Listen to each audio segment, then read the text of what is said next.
Welcome back, everyone, to a brand new episode of Busted Busted Productions. An episode where we totally weren't recording for the last minute. It's fine.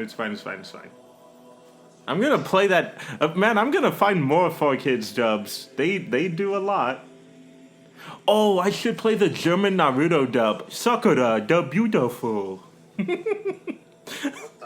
Thank you. Thank you, Kira Buckland, for introducing me to that Naruto opening. It's amazing. Anyway, let us get down to. There's also Rulin' Warriors. Are you guys familiar with Rulin' Warriors? What was it? I've heard the name. Rulin' Warriors is essentially a. So it's based off of an old Taiwanese show called Peely. Peely was a show that started off in 1980, 1970, and is still playing new episodes to this day. Holy shit. Yeah.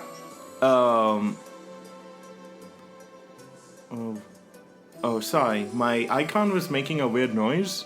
Not making a weird noise. It was doing something, and I didn't know what it was doing. But yeah, so essentially, Toonami was like, "Hey, we should dub a few episodes of this and put it on Toonami." So they did. But where they fucked up royally is that, interesting enough, the main character doesn't speak at all. And they thought, oh, well, kids aren't going to be able to identify with a character who doesn't talk, so let's give them voice lines. I mean, they're dolls, so it doesn't matter if they can see the mouth flap or not. Because the reason why you guys are familiar with this name is because the company that makes Peely is the same company that is making Thunderbolt Fantasy. Guys? What are you guys doing?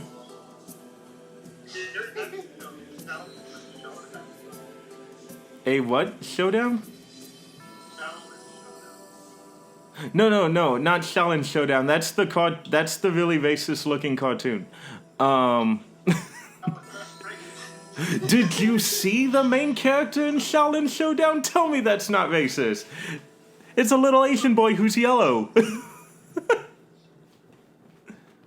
man, I take offense to how they portray Texans, okay? It's not completely accurate. Why the fuck would the Texans settle lightning with a fist fight? He just carry a gun.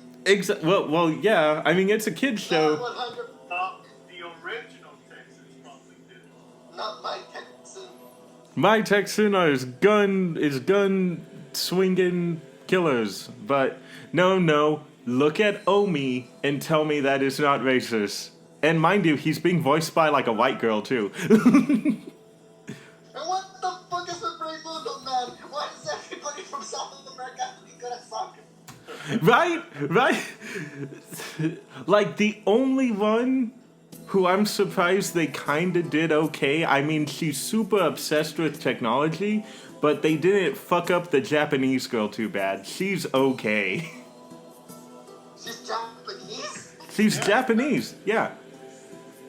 God, man, that just shows you how disconnected from culture I was as a kid. I thought she was supposed to be a white girl. No. I mean, you even look at her face, and she has a similar facial structure to the Omi's master. Like, they have those, like, eyes, the same eye structure to show that they're Asian.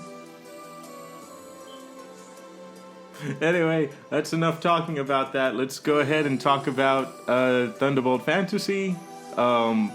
What is this season called again? Isn't it like Thunderbolt Fantasy 2 and then there's something underneath it?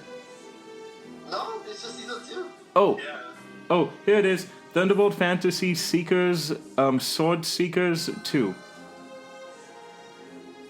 I knew there was something on it.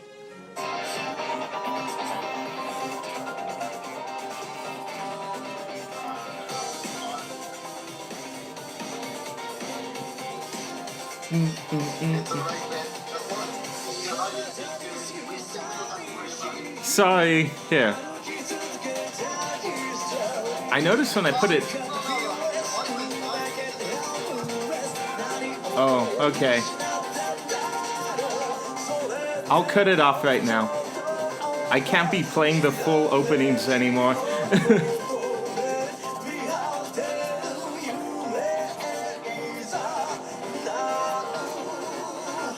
Okay, there. I stopped it right on the drop. Anyone Horde, I'm sorry that I cut you off there. All according to plan. So, anyway, let's get down to it. Thunderbolt Fantasy Seekers, Sword Seekers, or just Thunderbolt Fantasy 2, is a continuation of the surprisingly good 2016 Thunderbolt Fantasy TV series, written by Gen the Butcher, or Gen Urabuchi, who teamed up with Taiwanese puppet company, I forget what they're called. I think they might actually be named after the show they're making, Peely. I need to look that up. But essentially the show is picking up, like a few months after the ending of season 1? It was a while, right? Yeah, it was. But you have the continuation of Shang Bu-hong, who was a vagabond who initially got roped into an already happening like story where he was forced to kind of like help this family of like swordsmen who were protecting this sword.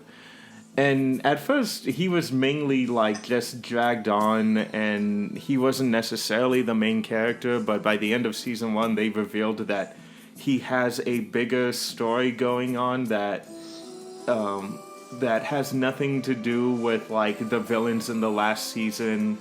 So this season is undoubtedly his story, where we are watching the beginning of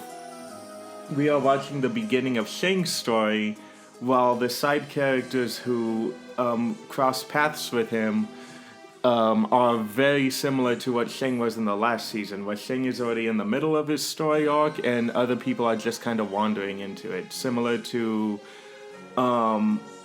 two people who actually come from Shang's homeland, one guy known as the Hunting Fox, or I think it was Ziyu.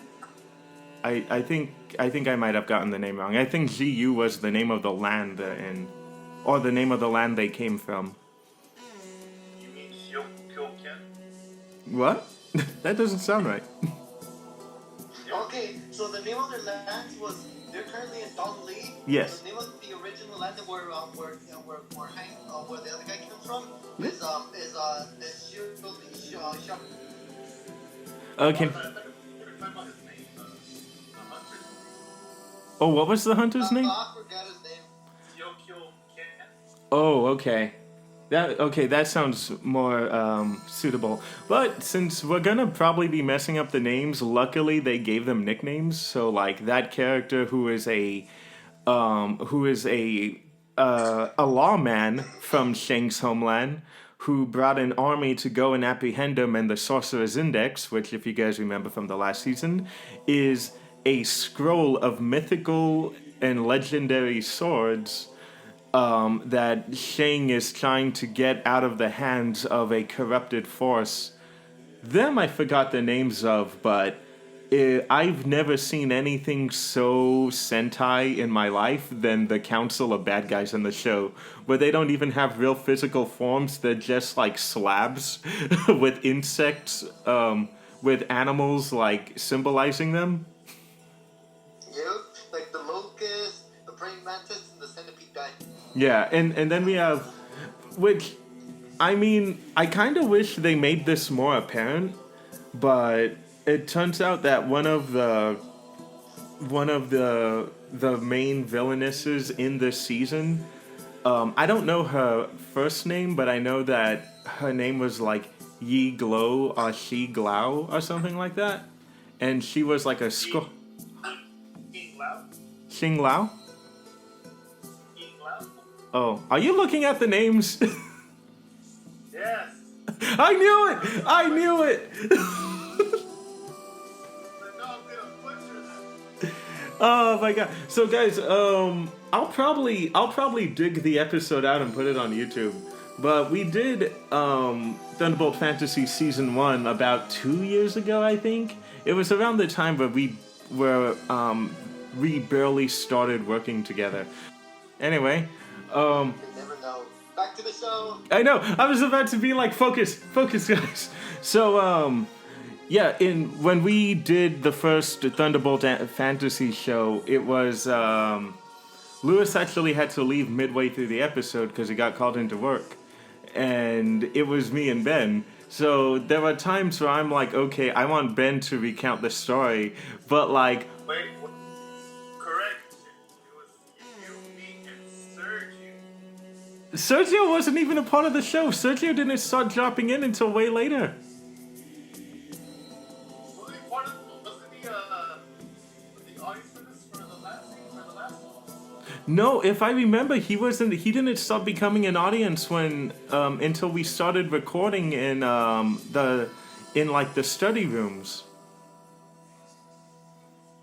No, I remember him being in the classroom with us. Ah, okay. I'm gonna have to call Sir. I'm gonna have to ask him then. But yeah, so it was me, you, and possibly Sergio. And I was asking you to recount the show for me because I wanted to give you an opportunity to talk. So like you were getting the names wrong, which was no big deal, but it was like you were forgetting the pronunciation you used before. So like every character you were naming had 8 different names. Here he is. Like, okay. I know it's hard, and there's some characters where I just kind of forgot. It's the characters who have closer to normal looking names that I can remember. Like, I remember the monk because his first name was Lu, or Lao. And that's an easy name to remember.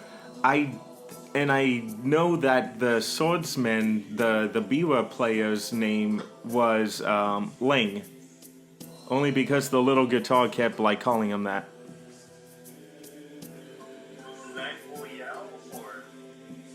Maybe? Well, like I said, well, I'll trust you because you're looking up the names. I'm currently just...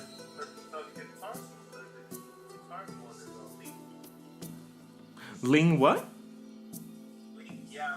Oh, okay. Alright, so Ling Yao.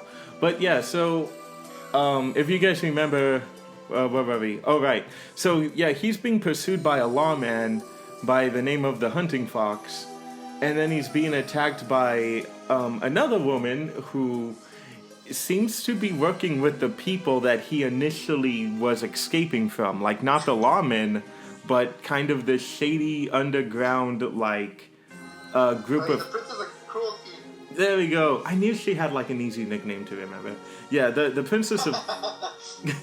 the Princess of Cruelty, which, if you ask Ben, apparently was waifu? I don't know. I can't find these dolls attractive, except for one. There was one doll I did find attractive. Oh, the sword. I see. The sword? Ooh. Look. The sword, man, I know. Dude, like, Lewis, now do you see why I was willing to wait a couple of hours to, have you finish the show? Because, like, the last 4 episodes are, like, the best episodes in the show. Because how the sword goes from, like, oh, I'm evil, ha ha ha, and then she starts acting like a nervous schoolgirl. It's actually kind of funny. It's really funny. Yeah, the sad part was that I was already entranced from the first time I heard its voice. I was like, ooh. You're like, ooh, it's a step on me, queen. Oh, hello. This very much looks like a waifu. Exactly. Okay, I see what you mean. It's a sad life when I can't even see the picture. You can't? How are you sending us pictures? No. Aw. No, it's not loading up on my end, which makes me cry. No, it's so cute. It's not loading on my end either. What the fuck? That's so weird. You guys should be. I'm the one with crappy internet right now, and I'm the only one that got the full image. I'll send it. Oh no, that makes me so sad. I'll send it to you right now. Resend it. Yeah, resend it. I want to see what's up. Oh, okay. I sent it through my phone. It's literally a screenshot on my phone. But yeah, so the series opens up with Shang like wandering in the rain, and they do that weird thing I never understand in movies and TV shows where they like keep his identity a secret. I mean, you were the one who said this is basically Dynasty Warriors if everyone was puppets. Oh, that's true. But yeah, so it opens. They do that weird thing where like they're covering up Shang's model because they don't want you to know it's Shang. But it opens up oddly, appropriately enough, the way the first season opened, where he was wandering around in the rain, and he gets stopped by like two security guards because he ended up not seeking shelter, but like seeking help from this fortress. So he hands these two guys an envelope, which has the official stamp of the Dawn Clan, which the Dawn Clan is basically just the clan that Dawn Fei owns from the first season. And Also, he goes to the Senjin Fortress to what was that? To have them protect the Codex, right? yeah, Yep. he The index, sir. The index. Yeah, the index. yeah he How am I messing up? It's fine. They gave it like multiple names. The two names I remember is the Sorcerer's Index and the Sorcerer's Scroll. It was Codex. Huh? I feel like it was Codex. Oh yeah, you're right. It was Codex. Yeah. Why do you think I posted that picture? I just finished the thing today too, so I know my shit. But Jeez. yeah, you're right. He went to this fortress, seeking to hopefully find a place to leave the Sorcerer's Index, which is a mystical scroll that holds, if I'm right, 36 mystical swords.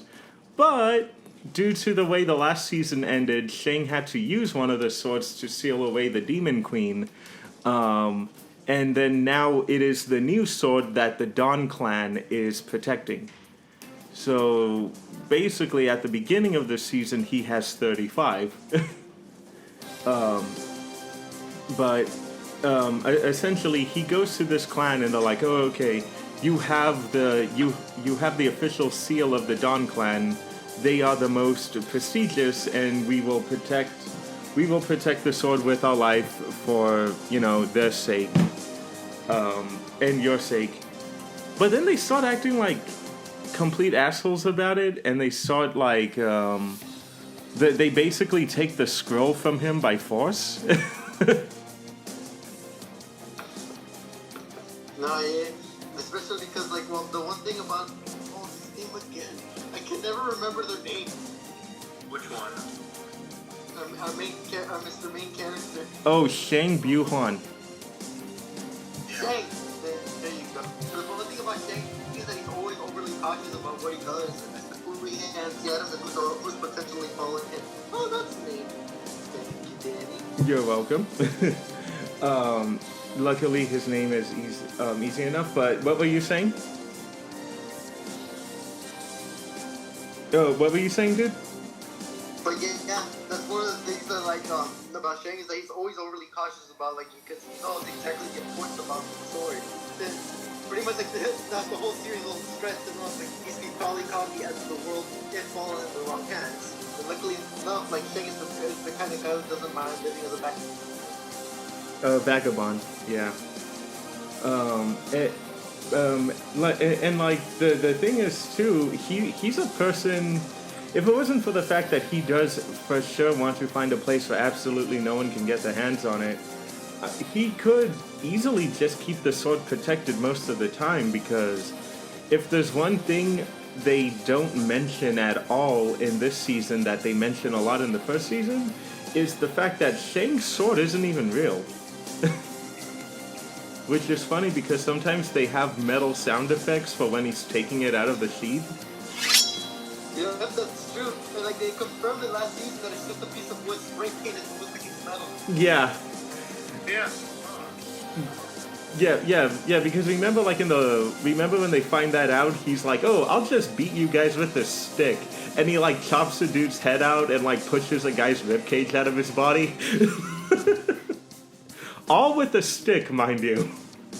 But, That seems physically impossible. not with enough ki. Or ki. He was using a lot of ki. But, Skill was yeah, but he does have chi, and he even says himself that he channels a lot of chi into his swings and moves, that he might as well just be attacking with a regular sword. But that's something interesting. All except for the lawman, it really does seem like the difference between Dong Li and what was the other place called? The other land? Yeah. So it seems that one seems a lot more mystical. Where like their key energy is very like potent. Given like how given that like Dong Li does have their fair share of like mythical swords, but it seems very standard, like modern day China or Japan, whichever part this is supposed to resemble. Heck, it might even be ancient Taiwan for all we know. But it really shows, because when he is forced to give the index to the fortress, he leaves only to get this bad feeling and immediately run. Did he run into the Biwa player first, or did he just have a bad feeling and run back? No, at first he was just being cautious, but it was after he left the fortress that he had a bad feeling about things. No, it was when he met with the guitar player. Ling. Oh yeah, that's true. Yeah. Oh, okay, yeah. With Lang was when even Lang like mentioned like she was able she could have slipped through without anyone knowing. That's when he had A bad feeling about it? Yeah. Yeah, so... Okay. I'm trying to find like the perfect place to put my phone so the voice quality doesn't keep dropping, because it keeps dropping on my end. But, yeah, so the Biwa player known as Lang,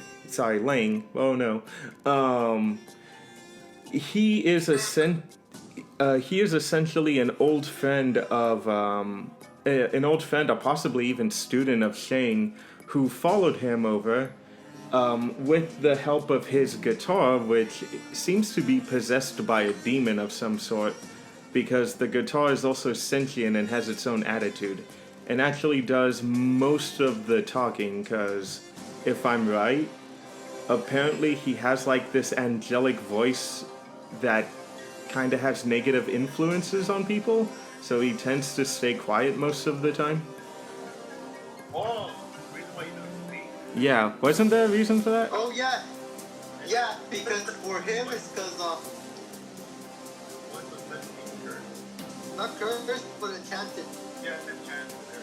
See, that's what I was saying, but again, I cut out, or else you guys would have been able to clarify it or confirm it. But yeah, so yeah, he does have a charmed voice, and given when he does sing, which is just the opening of the anime, it does have like this very powerful effect that helps him a lot during fighting. And fun fact, did you know this, Lewis? That's actually the singer for the theme song, Remy, the guy who did the opening for Soul Eater in this series. No, yeah, I know that. Yeah. Yeah, Revolution. Yeah. You told me about it. Oh, okay. Yeah, I'm pretty sure I told all of you. You showed me a video of them when they were fighting them. Oh, did I? Oh, okay. Oh, that scene with the jogging was so good. But yeah, the reason for that, why the singer of the series is in here, is because Lang's puppet was initially made for the sole purpose of like putting in music videos and kind of a thank you to the singer for doing the series. But Geno Bucci was so impressed by the puppet that he wrote it into the series. And if I'm right, he's momentarily in the series that is centered on the Screaming Phoenix Killer. Not the series, the movie that came out like 2 years ago, I think. By this point, that was like 2 years ago. Essentially, what happens is Lang tells them, "Oh yeah, one of the it turns out they sent someone to chase after you, and you know how the one they sent after you, yeah, you know, she can be kind of slippery."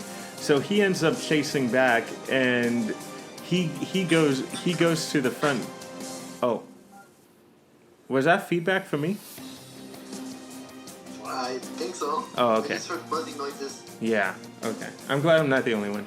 But so he runs back and he goes to the front gate guards and tells them like, look, I have to get inside. I have a bad feeling about something. And it's like, oh well, you can't go in because now they're sleeping, and it doesn't matter. We will protect the house from any dangers or rude guests.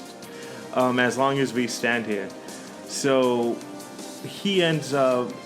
one of them ends up going inside to check just to put him at ease. And after several minutes of not reporting back at all, Shang and the other guy end up running in after them, only to find the place is like a complete like ghost house. Like the active activity that was in there seems to be completely gone. And they see the gate guard who was supposed to be there watching over them, who went to go check, and he's just standing still, and he's like, one of the gate guards is like, hey, how come you didn't tell us that, how come you never came back to us? And the moment he touches him, Shang takes out his sword, fires a gust of wind, and it kills a scorpion.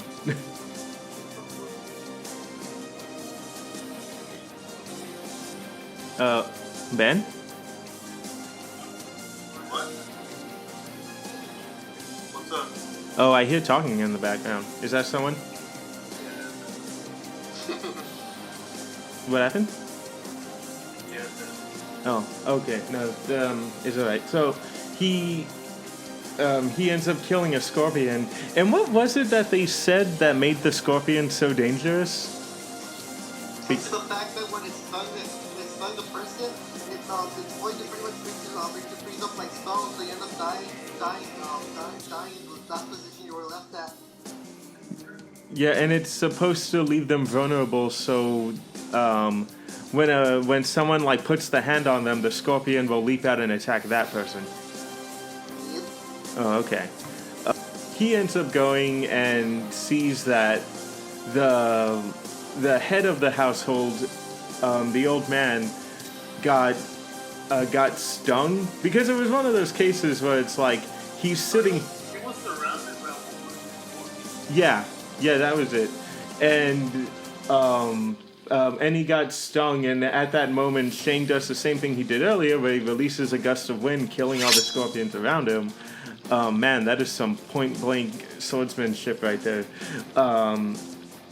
And the moment the poison goes into the guy's body, Shang sends. We find out later he's basically sending in chi to push the poison out, but it was such a rushed job that it didn't get all of it, which we'll learn later on. But yeah, that is when we're introduced to one of the villains of the season, the Princess of Cruelty, who essentially what happens is the Princess of Cruelty reveals herself to oh, I'm sent here to kill you, bring your head back to my emissary, eminence, and then take back the scrolls so we can then, enact our plan of taking over the world. Ooh, ha, ha, ha. That doesn't make sense. Like, she could have just ran away with the index. Well, the thing they kind of point out that we see numerous times is she likes to gloat. She likes to just get under people's skin and like constantly mock them. So yeah, she could have easily ran off with the index, but that wouldn't. One, she did have orders to kill Shang in the process, and two, But they could have. She could have just made that as like isn't her main priority. Oh yeah. Yeah. And the thing about Chang was that he was expecting wait for him because knowing her, well, this just shows how far he's chased her for the longest while. Is that he pretty much got her figured out. Like, okay, she's not gonna give up that easy. She's probably gonna want to try to take this opportunity to kill me. yeah, yeah, like. I get that, but like, it still bothers me. Like, she could have just done that solution first and killed later.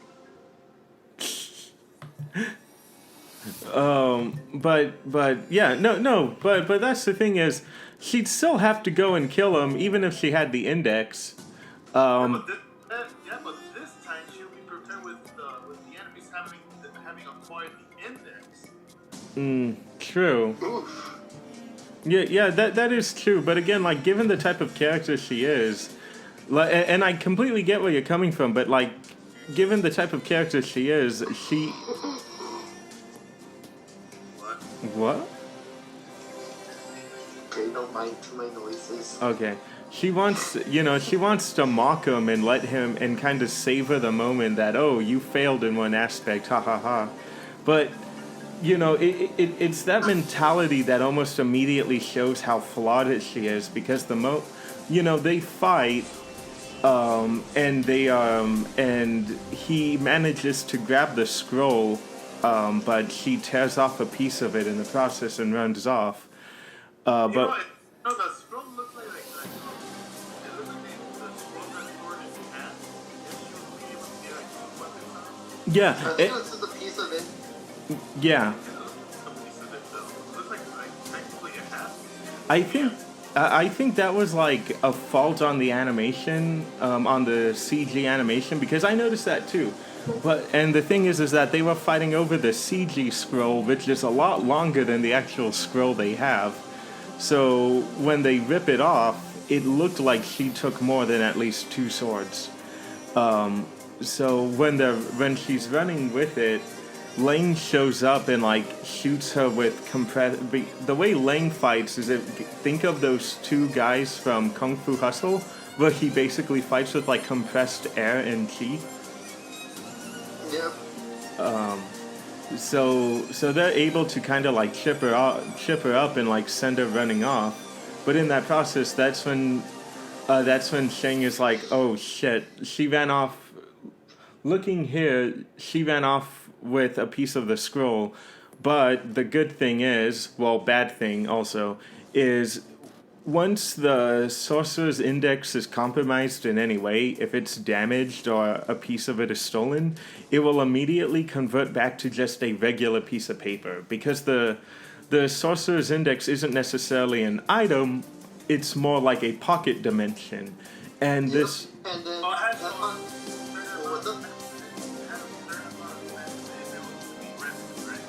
Yes, I think. I don't... No, actually, no. I don't think there was a time limit. It was just...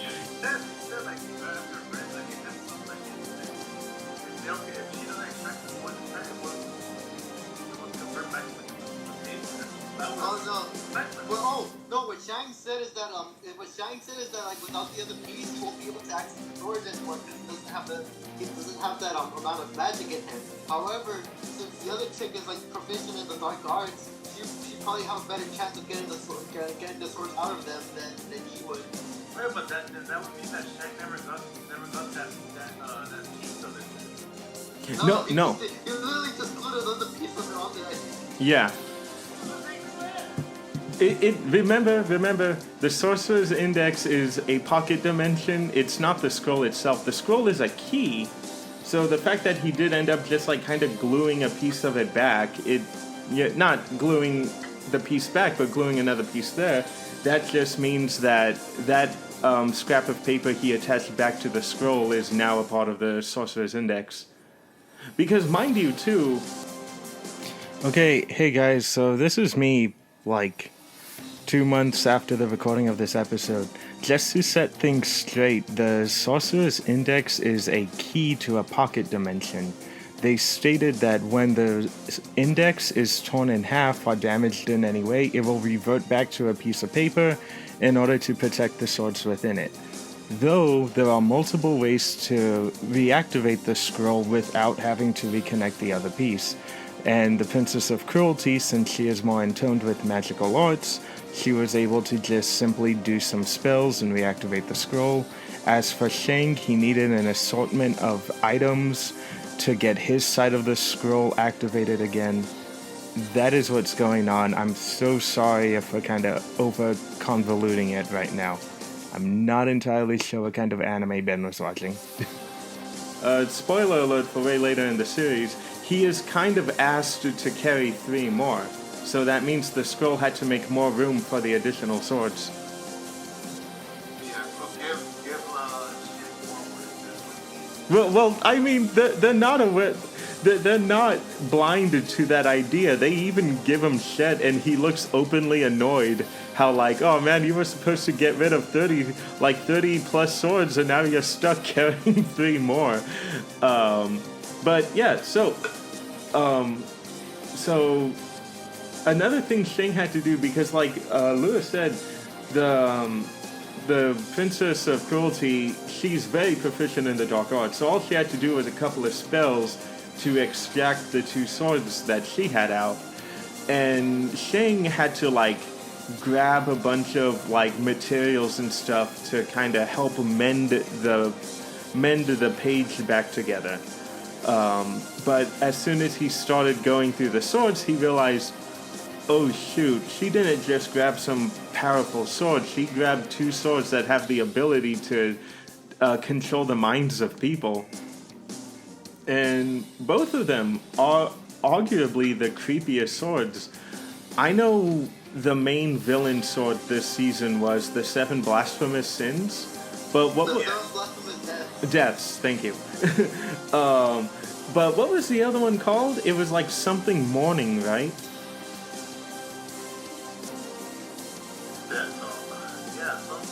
Yeah, but it was essentially a sword that, like, attack power-wise, it's nothing special. But what makes it so scary is the fact that if you can pierce a person's heart with it, you can control you basically just turn them into a puppet zombie. And one thing I didn't notice the first time I was watching this, you guys probably picked it up. What made... Okay, the night of morning there. Oh, okay. And it's not the night of good morning, it's the night of mourning, like mourning someone's death. Yeah. So essentially what makes these like puppet zombies so scary is, I didn't notice this the first time, but the heads turn completely smooth with like text on their face, but then it also looks like there's a hand inside of their skin, like wrapping itself around its scalp. Did you guys notice that? Yeah, I noticed that. Wait, what was it? When the people are pierced by the night of mourning, their scalp gets all smooth like Slender Man, but then you see what looks like a hand underneath the skin wrapping around their face. I thought that's what it looked like. I thought it was just like a wrinkly cloth or something. That's... I thought it... Okay, yeah, I'm not the only one who saw that then. Yeah, because at first, I thought it was like lumpy skin on like a wrinkly cloth. But it wasn't until you get like a good close-up of one of the lawmen who were pierced with the sword, and it flat out, and mind you, the hands are in different places too. Some of them even have multiple hands on them. Yeah, when you look at Shang, it looks like 2 hands were wrapping around his face when he got pierced with it. But there was one guy where I was flat out able to see it as clear as day. On the left side of his face, you just flat out see a hand wrap itself on like the side where his ear is and completely wrap around to like the left side of his head. Like that's what made me realize, oh shit, these are supposed to be like hands on their faces. and there's like others where they have some of them are the exact same mold, or some of them are like very different looking. Some of them have multiple hands, and mind you, these are puppets. They're not CG models, so they had to build a lot of puppets, or at least keep yanking heads off and then sticking them on different bodies. Like, it was a lot of work to create these things, which is one of the things that I really like about the anime. It's just the sheer amount and crazy amount of work they go into making a lot of these stuff. But the other one that he has that we don't see for a while, though, is the 7 Blasphemous Deaths, which is a sword that it's... The best waifu sword, let me remind you, sir. Yes. Seductive one. Wait, it's a what? A waifu sword, Ben? Abducted, yeah. No, seductive. Oh, seductive. Seductive. Abduction means that it was that the other party was unwilling. Yeah. It was not unwilling, sir. Yeah, so essentially the sword is it's basically a succubus, where it lures you in with its hypnotic glow, gives you promises of ruling the world and having unlimited power, but it's essentially wielding you. Like it is the sword that wields the wielder. And almost immediately we are told that this sword is incredibly dangerous, because even the Princess of Cruelty is like scared of it. She ends up like wrapping it around and burying it in hay and saying, "I think the only person who will be able to wield that, it will be my eminence," which is not true. Anyone want to take over? Oh my god, I'm looking for pictures of the 7 Blasphemous Deaths right now. Oh But no. Yes. Look for pictures of the sword, though. You know what kind of pictures. Yeah, but is the anime that big that people will do that, sadly? Because this... Yes, because their voice actors is associated with a certain lolly from Fate. Which log? Doji, the Oni girl. Huh. So you know there's gonna be a lot of marketing for that sword. Right. That's right. But anyways, continuing back with the 7 Blasphemous Deaths. So one of the things about this sword that makes it kind of worries everybody is pretty much the fact that not only does it have an alluring voice, but it really knows how to attack you personally, so that it can get you to wield it pretty much in the first place. Because After all, yeah, but like I mean, I don't think the monk is gonna be that hard to be honest. I mean, yeah, you're right. After all, they didn't have a purpose to begin with. Yeah. Well, like that's something we can dive into later, but that's one of the reasons why the monk was actually kind of impervious to her charm, because he was essentially what's going on is we're introduced to a monk who is healing an old man, and he looks very menacing, but he seemed harmless enough. He was like healing people, but he kind of seemed like a monk who didn't really know the values of human life, and went on a journey of discovery to search for that answer. And Should I be worried if I was turned on the whole time that the sword was used? I mean, is there something wrong with me that when he puts his hair down, I was like, oh, hello there, husbando. I mean, I don't know about you. Yeah, you guys got turned on by a sword. I mean, I won't blame you guys. The voice actress is playing it very seductively, and when she starts acting all flustered later on in the series, that was very cute. But yeah. I do. I do. Well, that podcast that I listened to, Hello from the Magic Tavern, there is a guy who is dating his sword. What the fuck? Yeah, and the sword talks. It's a singing sword. So, you were saying it. Don't take my soul. I mean, you can, but just like the people who are dating their swords, we will judge you mercilessly. I mean, if they're all just such like this game. Oh god. So you do admit it. We knew it! Oh, she said, not me. But you're allowing them to do it. I didn't allow them. It sneaks up on you when you see it. Oh god. Every morning, Lewis, Ben wakes up and the Astolfo is just in his crotch. Oh no, that would be a horrifying morning. Is that the Astolfo plush? Is that the Astolfo plush in your pants, or are you just happy to see me? Oh, it's the Astolfo plush. What the fuck? Hey, after a while, you get used to it. But anyway, back to it. Yeah. So essentially, what ends up happening too is we are now introduced to the hunting fox, who is a lawman from Shang's land, who brought like a small military force to go and apprehend him and the Index. But you know how lawmen work is they have to cooperate with the law, with the authority of the land they are currently inhabiting.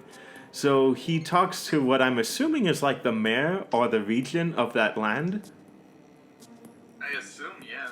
Yeah, and you know, he's saying, yeah, he's a dangerous criminal. He stole something from us, and I believe that not only is he wreaking havoc with it, but he's also wreaking havoc with havoc will also follow him, as there are more unsavory people following him to get it too. And the guy's like, okay, sure, we'll work with you, fine. But we do ask you that you work with one of my advisors, who is also a lawman, which I only know that I think his name is like Xing something Glau, which his nickname is, and you guys will remember him from season 1. Yeah. Huh? Enigmatic Gale. Yeah, it's the secondary character from the last season, the guy in all white, the enigmatic Gale, who was my favorite character in the last season because of just how funny and like up his own ass he is. Because He's a fucking troll. he is. That's the sole purpose, man. Yeah, so essentially the enigmatic Gale is a thief of that land. He is a reclusive thief that when he sees something he wants, he does everything in his power to get it. And one of his abilities include, if he's able to touch something and get the exact dimensions of it, he can make a perfect replica of it. But what makes him a thief isn't necessarily the fact that he's trying to steal, like, goods.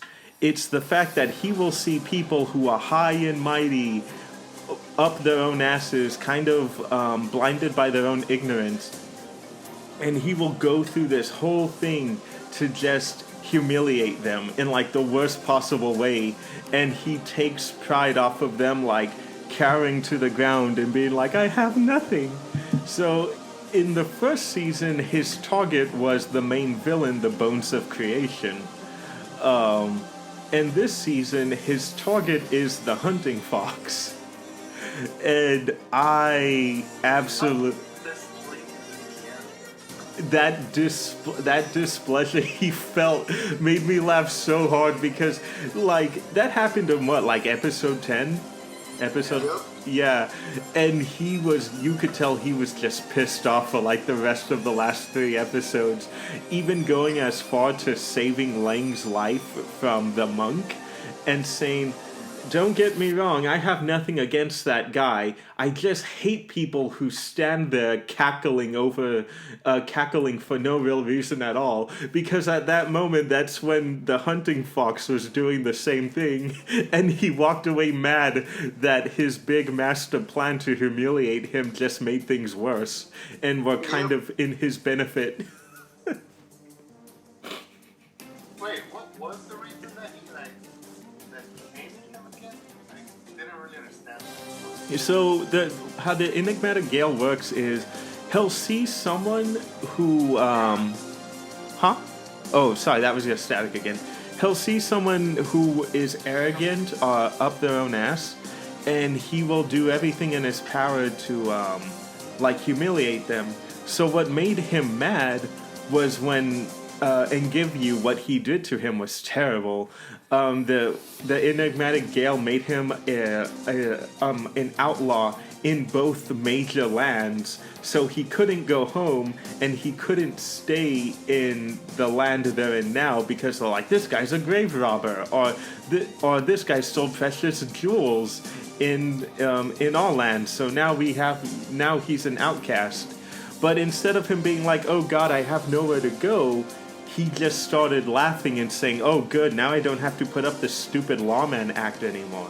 And Gale got mad because he didn't get the sad reaction he wanted. So that's... Oh, we wanted that there.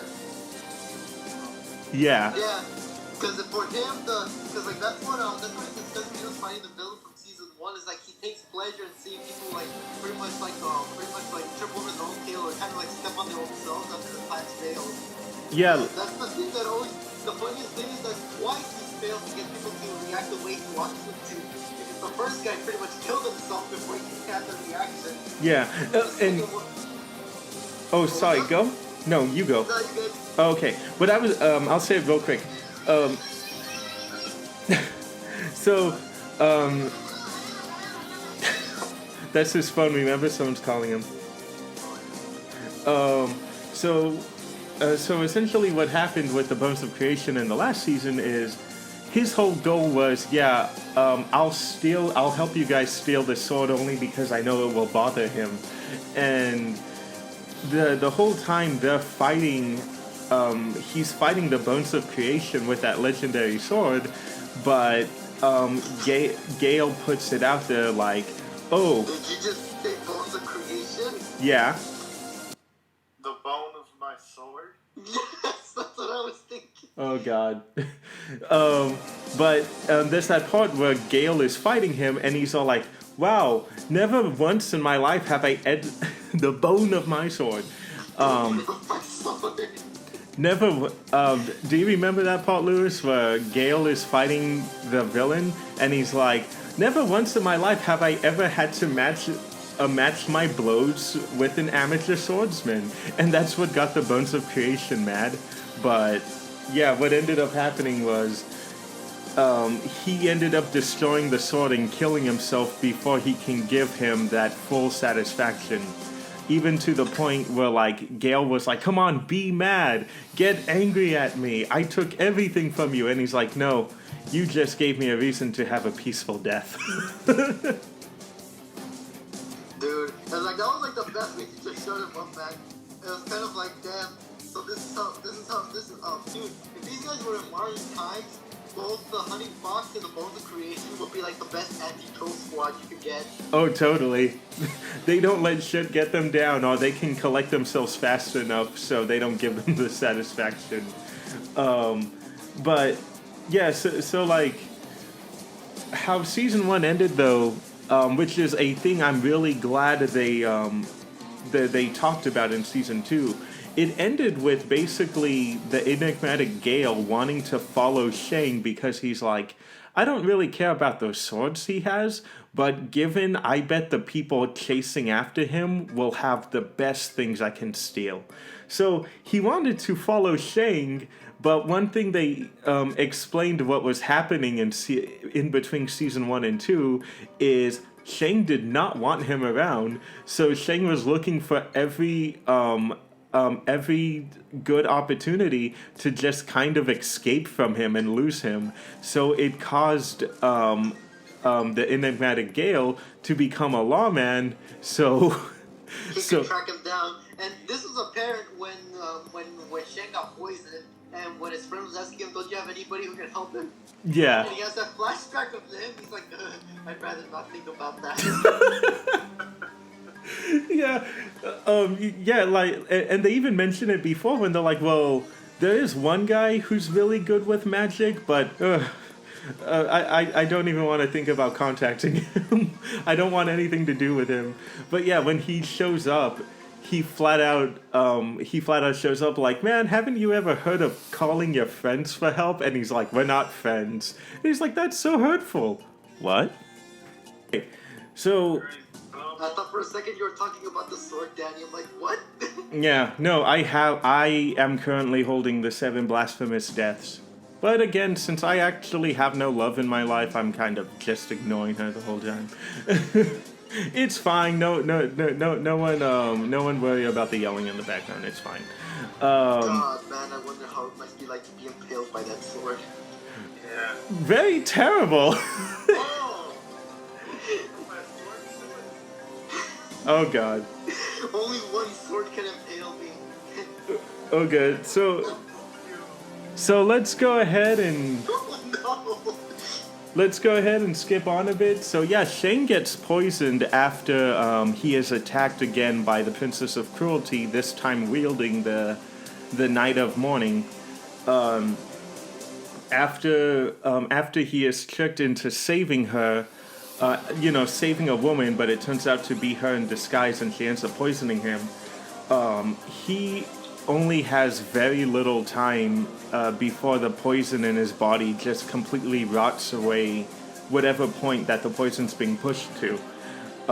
Because he's using his chi energy to kind of collect the poison in one spot. But what ends up happening is the hunting fox ends up finding the Princess of Cruelty, convinces her to track him using one of her scorpions, and then we have Lang being forced to go with the enigmatic Gale to the land of spirits, which is basically the no man's land in between the two kingdoms. And I like how they took away like any real threat that was in that land because of how stupidly powerful Shang was. Hello? For which land? The land of spirits. Oh, the one where that dragon was? Yeah, because if you... Lewis, do you remember this? When they were talking about, like, the roadblocks that were in the land of spirits, though, like, there was this... there's a part in the valley where a dragon is flying around in the sky and burning up anyone that it can find. all the freaking barriers that were there. Yeah, and it's like, really? We saw, like, this is the guitar talking. He's like, yeah, we saw the dragon, but it was really easy to get away from him because he only had one wing, so he couldn't fly after us. And then it's like, oh, well, I also heard that there's a village of cannibals who worship a death god, and they eat anyone and sacrifice any outsider for their rituals. And it's like, yeah, well, we walked over a spooky town, but all we saw was a bunch of dead bodies being eaten by dogs. And Shang's like, well, what was I supposed to do? I thought killing one guy would get them to back off, but it turned out it was their sorcerer, and he said, if you do not avenge my death, great terror will come to you. So I had to kill all of them. What else was I supposed to do? And there were many other perils too that they didn't talk about as well, because like the guy, the hunting fox even mentioned that based on all the rumors, he was expecting what was the forest called again? The Wasteland of Spirits. Yeah, the Wasteland of Spirits. Yeah, he was expecting it to be far arduous, and it just turned out to be nothing more than just the much hearsay. And I was like, damn, I think just Shang might have had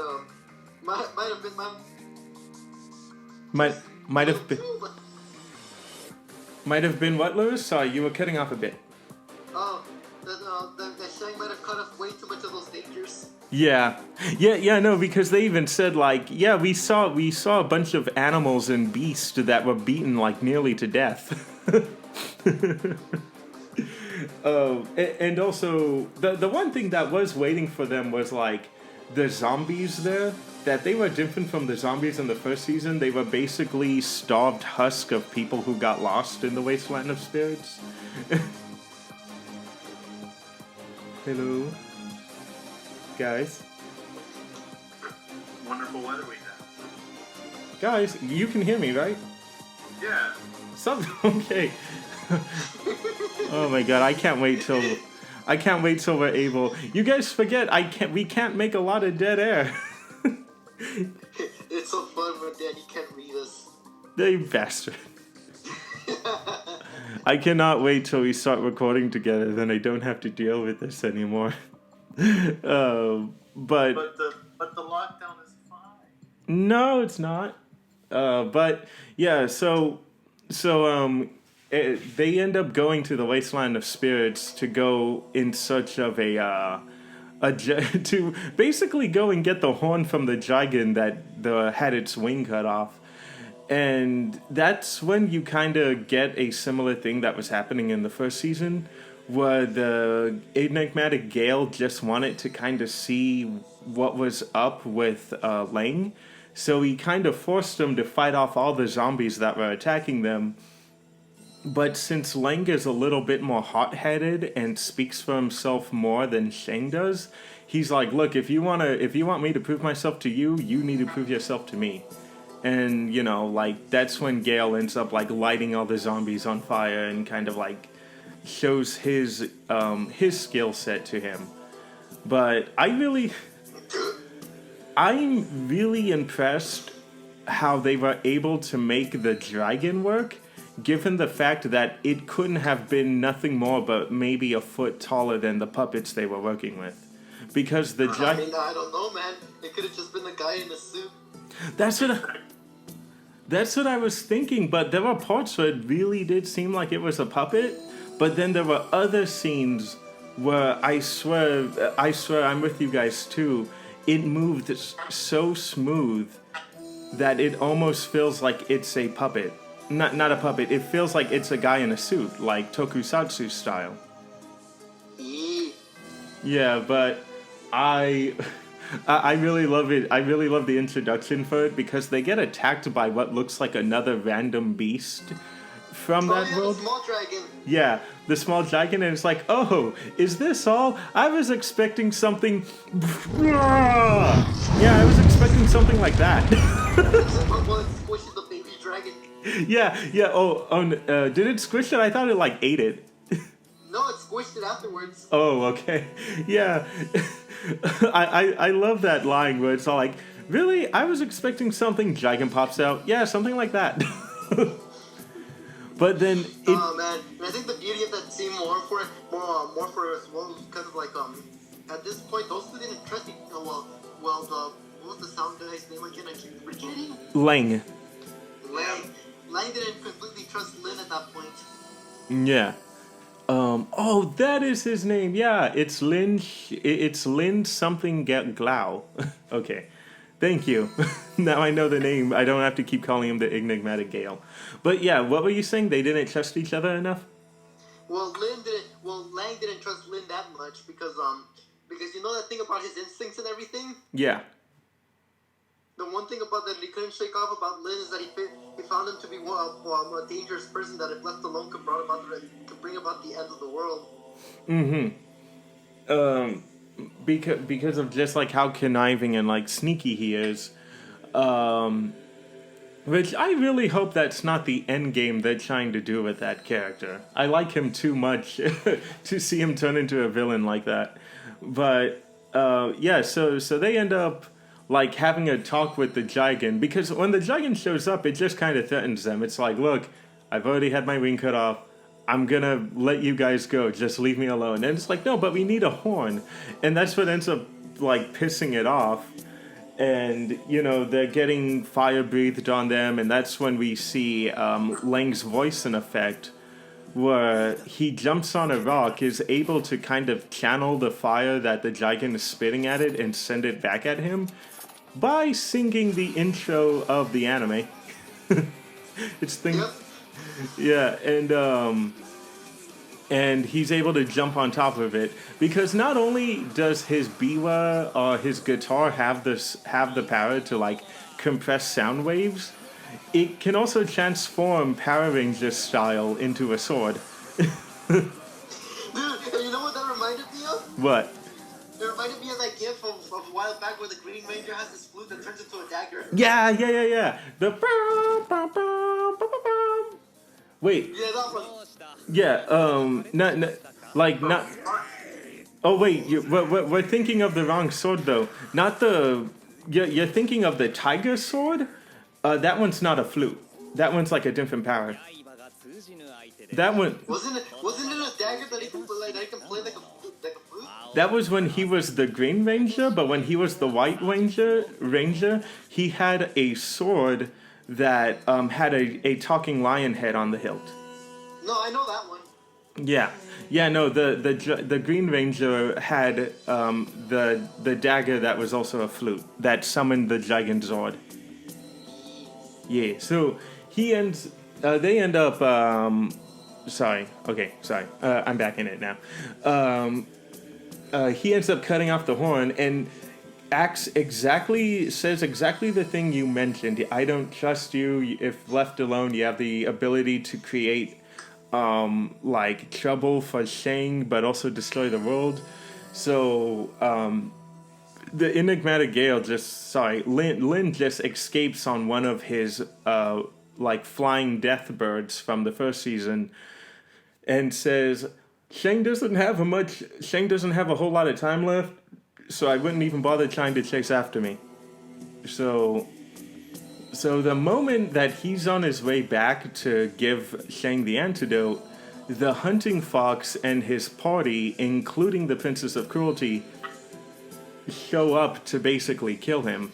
And in that moment, you have Shang, who is slowly dying from the poison, still like fighting, not killing, but just kind of fighting off the guys and getting cuts here and there.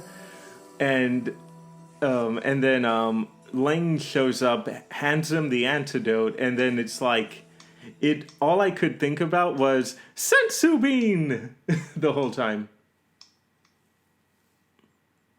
You guys don't get that reference? Hello? Oh shit. Guys? Hello? Yeah, can you hear me? Oh no. We're having technical... Guys. Oh, okay. Ben, can you hear me? Yeah. Okay, shoot, what was that? Lewis? I'm good. Okay, did you hear anything I said the last minute? No. Damn. Okay, so basically, Shang is about to die after fighting off the hunting fox and his party. But at that moment, Lang comes up, gives him the antidote, and all I could think of was the Sensu Bean from Dragon Ball Z. Fuck! We're having technical difficulties again, people. How? I heard everything fine. How come you didn't? No. I said basically that antidote he gave him was a Sensu Bean. No, I heard the Sensu Bean part, but then afterwards it cuts off. Because I was waiting for you guys to say something. Why aren't you chiming in? Work with me. Oh, that's just you waiting? Yeah. I thought it cut off. No, we're good. Sorry about the dead air, people. I'm gonna have to. I thought that was you cutting off. I'm like, Daddy sounds like he wants to do something important after the Sensu Bean part. No. It's not coming through. No. We're good. Okay. So anyway, they end up. How about you guys take over? I've been talking a lot. So yeah, so the dragon. So one of the things, like, one of the reasons why they use the dragon for it and all to begin with is that in order to overcome the poison, they need the spirit of an animal that's higher than the one that poisoned to cure. And so what I imagine that Dragonhorn did is pretty much it got all the blood to circulate around his body a lot more effectively and pretty much gave him the power of gods. Yeah. And and essentially like, Kind of revitalize them as well, because one of the things that I imagine why Shang is able to fight is probably through the control of chi or ki, however you want to pronounce it. yeah, Isn't it Chi, I believe? Potato. yeah. There are some people who will argue it's certain things, but I'm with Lewis. I think it is potato Yeah, too. just like Louise. Yeah. Yeah. Yeah, I have your name completely misspelled in my phone. I think it's like Lewis or Lois. Oh wait, no, that's Luis. I have Louis, but your name it L-U-I. yeah. So yeah, like you said, it's Luis. I need to fix that. I will. I mean, at least I don't like. At least when I text you, I spell it the right way. But yeah, it revitalizes him.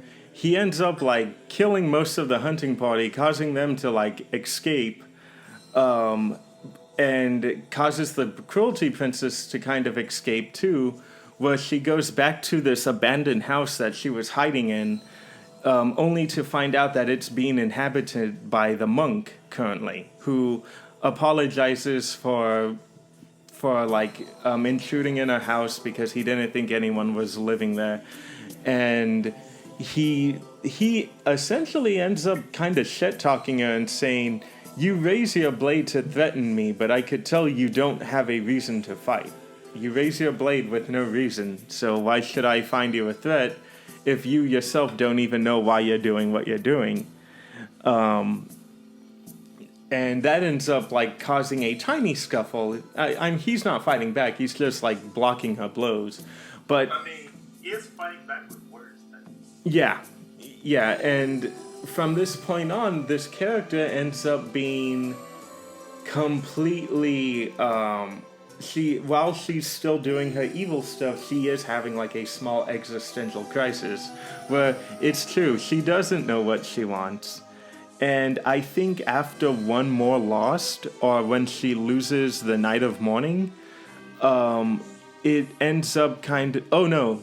It's after she gets pretty much ambushed by the hunting fox. That's where she gets pushed to desperation. Yeah. Okay, thank you. And she ends up running back, deciding that Wait, really quick, was the other blade, was it visible?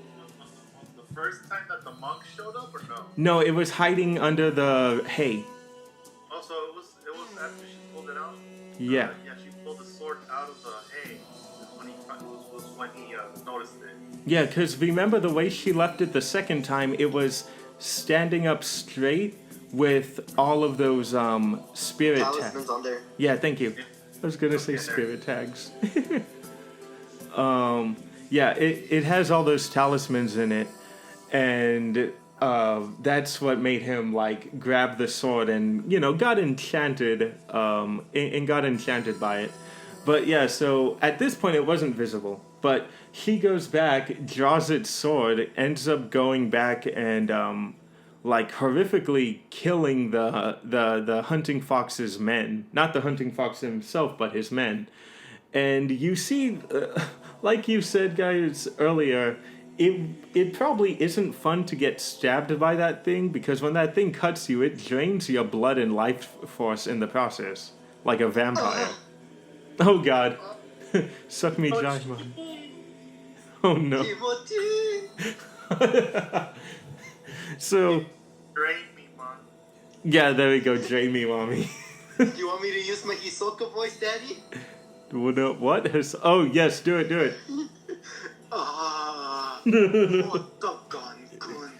It creeps me out so much, but it's funny. And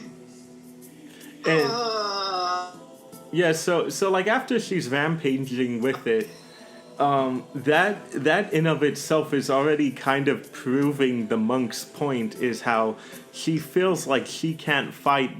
She's huh? Oh, don't mind me. I just blurted out of nonsense. So she ends up. It is helping the monk's point, where she where she's realizing I really can't fight if I don't have someone essentially telling me what to do, because the sword is forcing her to drain people. It is messing with her mind. She goes to bed and has a dream of her killing the rest of the members of the underground, of the people who are after her, and essentially destroying something that looks really important. And it freaks her out. And after a very punishing, after a very like one-sided defeat by Lang, who is like, "Oh, you mean I can't look at the sword? I can't look at the sword while I'm fighting you? Okay, well, good thing I've mastered sound to the point where I can just fight you with my eyes closed." And he nearly does kill the both of them, except, they escape. And the sword ends up again, like, tormenting her and, like, telling us, "I want you to stick me." This is something you guys will like. She wanted her to stab herself with the sword to just kind of show her how vulnerable she is. And essentially she ends up freaking out, sticks the sword with all of these talismans, and runs off, only to then go to Shang and challenge him to a duel. After they fight, she ends up telling him the whereabouts of the sword, because that fight essentially was an example of, this is a fight I'm doing not for the eminence, not for the sword, but for me. And after having a very nice talk with Shang after the battle, she ends up telling him where the sword is, and then that's when something very, very obvious happened. Not gonna lie, like after like her breakthrough, I was kind of maybe hoping that she would join the party. Yeah, I was mainly kind of feeling that maybe, like maybe not joining the party, but at least helping in some way, because I feel like her joining would have created too much issues for them, due to the fact that they already saw her running around the land and like horribly killing people by the dozens. That's why she cloaks herself. That is true. Yeah, I mean, I wasn't thinking necessarily of her joining. I was mainly thinking at least surviving this. But she ends up cleaning herself off on a lake. Oh, anything you want to add, Lewis? I think one of the sad parts about, this is one of the things of why my kind of two pieces of thought about it is, I'm kind of glad that they kind of did this where, like, even though she has kind of her redemption, that, she's kind of got closure after losing to Shang again, that they killed her off afterwards, because adding more to the group at this point will, like you mentioned, cause a little bit more conflict down the line, especially since it's kind of hinting that there might be a season 3. Oh, it was announced 2 days after the show ended. Yeah, there will be a season 3. Yeah. So. Oh, I did not know that. Yeah, but the ending after the credits, yeah. Yeah. But unlike season 1 where they stuck it at the ending, this one they didn't announce it until 2 days later. So, if it wasn't due to the virus happening right now, I think we would have gotten season 3. Sometime this year, because what I've noticed the release schedule for the series is, they release a series, then they do a movie, then they do another series, and then they do a movie that came out last year and is on Crunchyroll. I need to watch them. And then we probably would have gotten the series by now if not for the pandemic. Hello? What? I don't remember it was supposed to be released like this spring. Yeah. Yeah, well, with the show, I noticed it takes them a year to make it.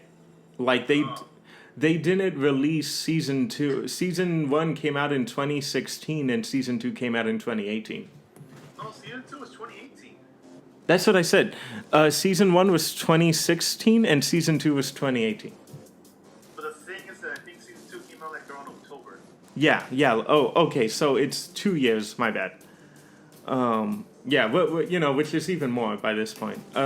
So, if we do get it, it might be sometime in August, but again, we haven't even gotten a date. And by 2017, we got a date for season 2. What also I'm really supporting was after like the I know there's a movie that says kick off after this season or was it the next? I'm not entirely sure.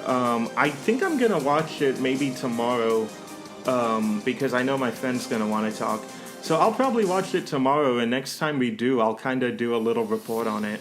Because I need to watch those movies. I love this show, and I haven't seen the movies, which are available on Crunchyroll. Because I know that in one of the movies you actually hear lines like you actually hear lines in chanted voice. Oh, I didn't know that. Okay, I need to check that out. Lewis, I'm sorry we took that conversation away from you. What were you saying? Wait, repeat that again? I cut off. Oh. I'm saying I'm sorry that we took the conversation away from you. What were you saying about, like, her joining and all that? Oh no, you're good. I was paying attention to that as well, just because I didn't know what's gonna happen after this, if there's gonna be a season 3 or not. Yeah, we have that teaser, but how many times have teasers in anime actually ended up with a season 2? Exactly. But, yeah, she... Yeah, so I'm glad we're... What is this? No! Not a book. I'm gonna cover my computer. Sorry, bathroom break. No problem. Take your time. It was too intense for Ben. He's all like, oh man, I gotta go to the bathroom. But yeah, so, I like how that's broke. oh my god. So he ends up. What ends up happening is she goes to clean herself off on a lake, and she's like, you know why she wouldn't have joined the main cast? Is because it seemed like she wanted to join the monk. She wanted to go help the monk continue on his journey of self-discovery.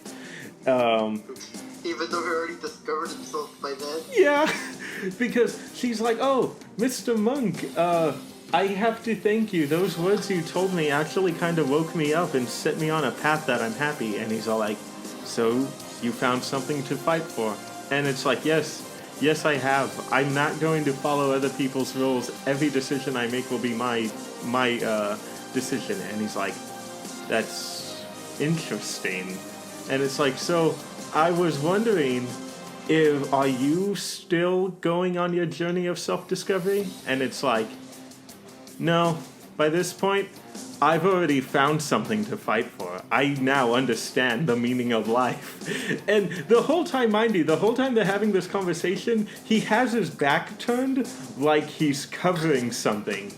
So the moment he turns around, it's revealed that he's holding the 7 blasphemous sin deaths. I know. I'm sorry, I've been watching 7 Deadly Sins. Do not decry my wife's name like that. I'm sorry. I keep calling it the 7 Deadly Sins, and he's saying the 7 blasphemous deaths. Yeah, he's like, don't you dare decrep my waifu's name like that. You mean Shutenoji? Yeah, alright. Yeah. So he ends up revealing that he is now the new wielder of the 7 blasphemous deaths, and ends up like killing her on the spot. Puts all his hair down, because the whole time he had those really cool Buddha rolls on his head, and he puts his hair down and it's all huh? Oh, okay, sorry. So, he puts his hair down, and the sword's like, oh, come on, let's go and get you some more fitting attire. Let's get you out of these, like, monk robes. And that's when the whole series just kind of spirals into the Shang is now dealing with their own stuff, but that's when we find out that the hunting fox is actually a dirty cop. and he is essentially stealing things from his world, bringing it here, and he forces the Lin to show him his stash so he can sell them. And Lin tells him like, I stole some swords, but I won't be able to I won't be able to sell them here because I'm afraid the sellers will know exactly what they are since they were reported stolen. And then, what's his name? The hunting fox reveals, oh, well, I stole some priceless jewels, but I also cannot sell them in my land. And he's like, oh, well, the sellers in my land will want to see jewels. They have a higher value than swords, so we can sell your stuff here, and then we'll sell my stuff over there. And it's like, okay, so he ends up like, huh? Isn't that what? Lewis? Oh, can you hear me now? Yes.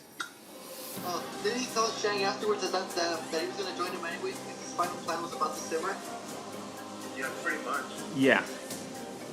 Wait, who was gonna join who?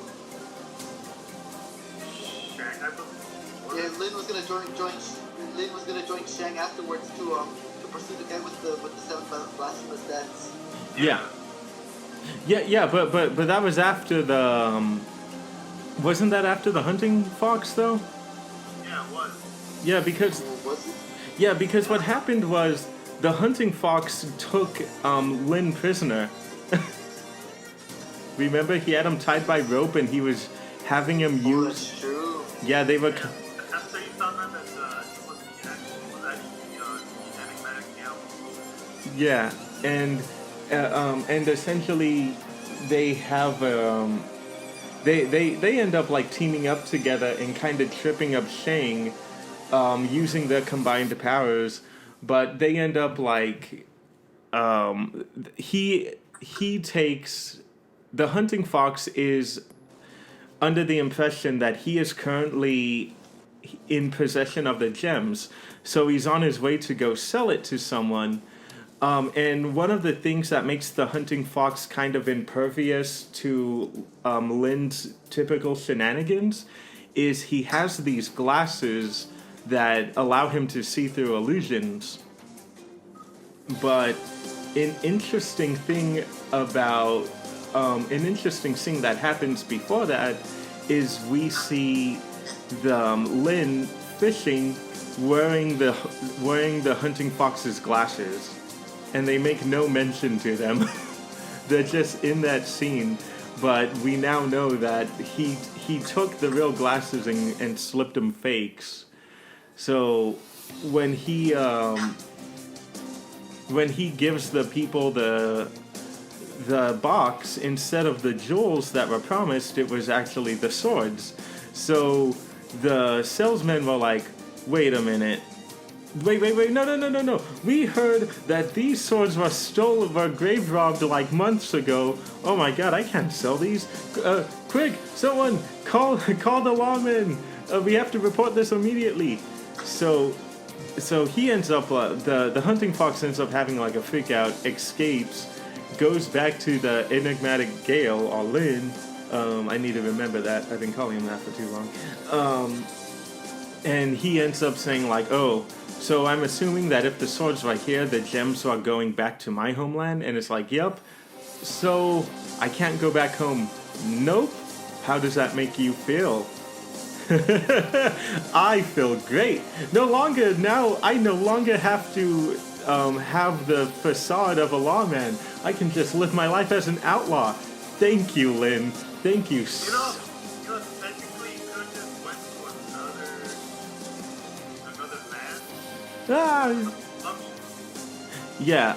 Well, that's the thing. I'm kind of under the impression that as of right now, there is only 2 lands. There's only 2 major kingdoms. Hello? Yeah, but even then, like, I know it's like for the two major kingdoms, there's like multiple lands out there. You could went over there rather than just went insane about this. Yeah, but I don't know. I'm pretty sure they wrote a world, and given there's always a way that like writers want their story to go. So as long as it feels natural, and in this case, it felt natural, like how he came to that conclusion. But it's just one of those cases that we need to remember that there's a point in the story they want to get to, and this is how they want to get to it. So as long as it makes sense and it isn't something where it feels like we're kind of just like, you know, pointing out like, oh, well, how come he didn't do this? Then it's fine. But this does kind of fall in the category of, oh man, I'm gonna scroll up. This is a very distracting photo. It is one of those cases where we just kind of have to go with the flow. As long as they're not asking us to go with anything too ridiculous, I'm okay with it. But yeah, so that ends up angering the enigmatic Gale because his whole master plan ended up falling to pieces. So he ends up leaving angry, saying, I never want to see you again, leave me the fuck alone. And that is when Lang has a run-in with what is now revealed to be Lu Ji Jing, I think. Lu Ji Jing. Which is the monk's true name. Huh? Yeah, his real name was like Lu Ji Zheng. We'll call him Liu for short. Yeah, Lu. No, let's call him Lewis for short. Yeah. Oh no. Yeah, so, I mean, you guys both are horny for a sword, so, that's not completely off. Makes sense. Alright, so let's go ahead and wrap this up. Soon, though. We still have a few things we gotta cover. He ends up... Wait, really quick. With Lewis, would you call Yandere for a word? Yes. Alright. Would you? Do it. Because so like we kind of jumped ahead of it, but he ends up having a run-in with Lang. Lang trying to fight him the typical way didn't work this time because the monk, unlike the Princess of Cruelty, the monk is really, really sly. Like, he ends up using rocks to kind of trip him up and is able to nearly kill him. And the only thing that kept him from dying at that moment was the fact that Lin threw one of the bone whistles at him to summon the death bird, and it carried off the monk to the wasteland of spirits. And that was the point that we mentioned earlier, where he's all like, I have nothing against that guy, and I don't understand what was going on, but I just hate seeing people who stand over others and laughs in their face. Sorry, I'm just really frustrated right now. But do you guys want to talk about what happens next? You mean when they chase? You mean when they have to chase? What was it? What was it that's gonna happen next? They decided to. Oh, they were gonna chase the hunting fox, right? Yeah. The other sword. Yeah, to get the Night of Mourning. Yeah. Yeah, because apparently the Sam wasn't the top priority. Yeah, well, mainly because they had no idea where it went, and they know that at least the hunting fox was somewhere in the general. Technically, didn't what was that? No, yeah, technically doesn't the enigmatic guild know where they're all like sent him there? I don't know if he knew. I don't know if he knew he was sending him to the wasteland of spirits. He threw him a broken whistle so it would break, and now the bird was just kind of flying aimlessly. At least that's what I took it as. Oh yeah, after they started flying. Yeah. Yeah, it would have kept going. It just happened that they stabbed it in its spine to cause it to land. They just happened to land in the wasteland of spirits. That bird could have actually been on its way to the other kingdom for all we know. Let the other kingdom deal with the situation. Yeah, I mean, it would both be terrible in both ways, but heck, at least the underground council will be able to get their sword back. Um, but but what ends up happening is they end up having to fight the hunting fox, who is now just using like an army of like puppet zombies, and The army of like the puppet zombies from this land's lawmen. yeah. Yeah, the lawman that he converted when he decided to go back to the mayor guy. Yeah. Oh yeah. Because one thing that I thought was kind of cool is you actually see the mayor zombie wobbling around in the background too. Like he's not front and center, but you just notice that there's one zombie that's in white robes compared to the black. But he ends up. What ends up happening too is after this run-in, I forgot what ended up happening exactly, but him and Lang and Shang had a falling out. Well, like, Lang kind of denounced him as a friend and wandered off. So that's why he wasn't with him the whole time. You guys remember that? Guys? He thought that Shang. Guys? Hello? Huh? Okay. What were you saying, Lewis? Yeah. I don't know. I just heard noises afterwards. Shit. Okay. Essentially, I was saying, do you remember why Shang and Lang had a falling out? Oh, they pretty much had a falling out because Lang thought that Shang was being too soft, was going to be way too soft on this mission, and that was going to get him killed by the blade. Oh, right. Yeah. So he ends up being like, okay, I'm gonna leave without you, and he ends up being forced to fight the hunting fox on his own. But since the hunting fox is a sleazy bastard, he ends up throwing the Night of Mourning at him, giving Lang the control of the zombies. And he's all like, oh dear, I am one man and you are but an army of 30. It looks like I have no choice but to mow you guys all down. So the whole scene is like him killing the lawmen while Lang is trying to control them and get them out of harm's way. It isn't until then Shang shows up, takes control of the Night of Mourning, and it just turns into a beautiful ballet beatdown where they're just like showing the zombies moving in unison and jumping around and like punching him in his face and headbutting the hunting fox. And it again, this is all puppets, so them having to like control this many at a time, it to be this synchronized is really freaking impressive.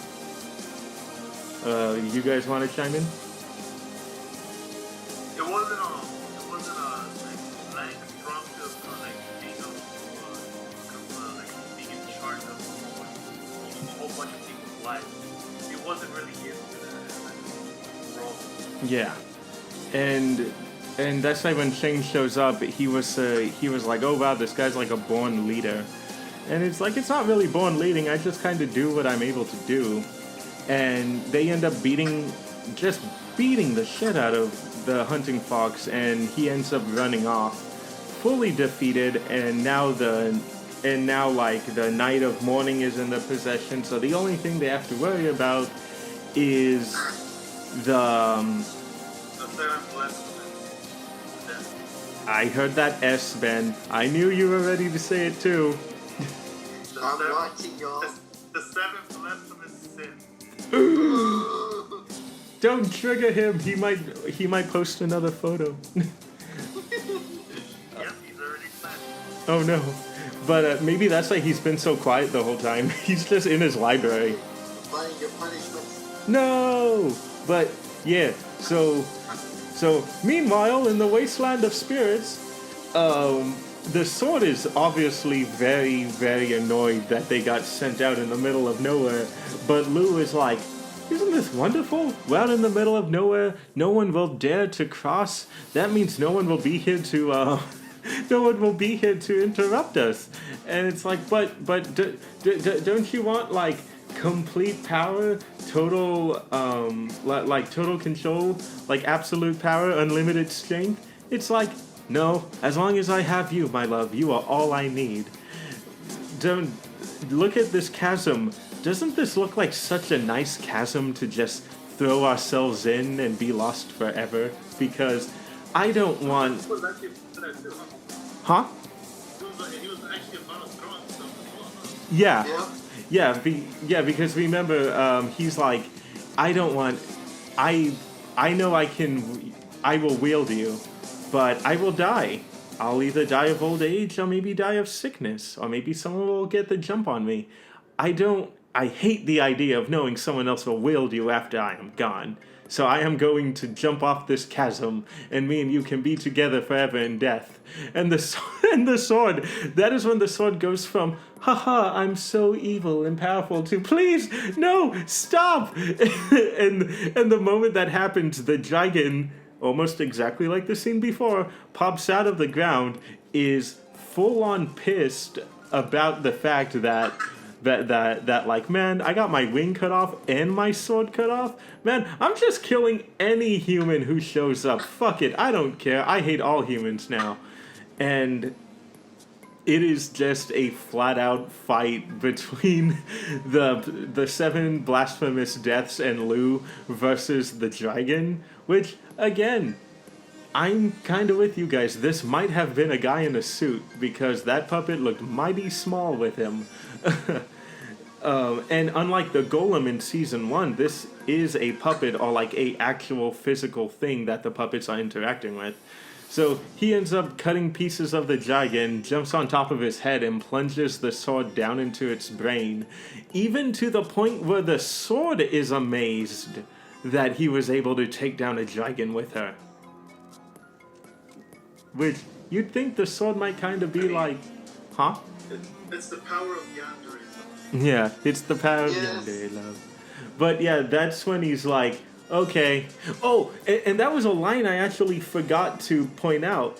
The moment the dragon pops up and like yells at them, Alu is like, for a dragon that was intelligent enough to manage human speak, you sure don't understand the idea of when you're interrupting, when you're interrupting something. So he's all like, now that we're no longer interrupted, I'm gonna go ahead and just like plunge ourselves off this cliff now. And she's like, wait, no. There is a chance that when you die, Shane will, huh? Someone will be able to take hold of the sword. Yeah, well, not just that, but Shang in specific. She's all like, Shang will come for me because it is his duty to look for the sword, and he will take me away from you. There's not even this chasm will keep Shang away from me. So she basically convinces him to go back and kill Shang, and then he'll be able to kill himself with her. Only to, like, in the meantime, pass by the hunting fox who is beaten down and looking for a way to get revenge on him. And he's like, actually, can one of you guys take over? My mouth is running dry. Dry from that sword that drains you. How dare you? Yeah, but keep going. But yeah, so pretty much the sword manages to convince Lou. Well, at this point, I guess I'll just consider him as me. Managed to convince the monk to finish businesses with Shang before he decides to do anything hasty. Because the one thing about the sword is that although it desires the destruction of humanity, it can't take the it fears the thought of pretty much being buried alive and not having and then suffering a fate worse than being sealed forever. Am I right, Ben? Yes, you are right. After all, he is Lewis. And what better way to make sure that nobody gets their hands on your wife blade than to take the wife blade to your grave? Yeah, in a bottomless pit out in the middle of nowhere. Now that I think about it, here comes my comes my smug remark, but it's almost like the Titanic scene. Oh no. Except this time Jack never did let go. So like instead there needs to be a fan cut that when they're falling down into the cliff together, all you hear is somewhere there's nothing I fear. That was literally what happened as well, because like after he defeats the dragon and everything, like obviously he's gonna go after Shang because he does acknowledge that Shang is somebody could be capable of taking the sword away, and dude, it was kind of not gonna lie, it was kind of badass how he called that Shang, because he ended up killing the hunting fox. Yeah. And he pretty much did the most nazi thing ever. He hung the guy on the tree and left the note saying that Shang, you better show up to Spine Mountain and challenge me or else I'll kill other innocent lives if you don't show up. Yeah, no, that was super metal. But No, the way he left them dead. yeah. Hanging around. Yep. Well, and mind you too, in the meantime, the hunting fox was like, oh, I'm gonna use my silver tongue to convince this guy to go after Shang. And he's like, oh, can you tell me where Shang might be? Yes, I can. And then in the next scene, he's hanging. But yeah, so next up we have Shang and Lin and yeah, Enigmatic Gale. Oh, sorry. Yeah, Lin and Lang, thank you, going after, fighting him. But mind you, what's really funny is when Shang is turning all of the puppet zombies back into people, I love that when he talks to the mayor, he's all like, thank you, good sir, but I mind you, be on the lookout for a vile criminal by the name of Shang Bu Huang. And it's like, oh, okay, note taken. Thank you. And then he's like, come on, we have to leave. Wait, what is your name? Just call me the Edgeless Sword. Yeah. Edgeless Blade. Edgeless Blade. Yeah. Sorry, I have swords stuck in my head now. Oh, and speaking of the Edgeless Blade, I can't believe we forgot about this.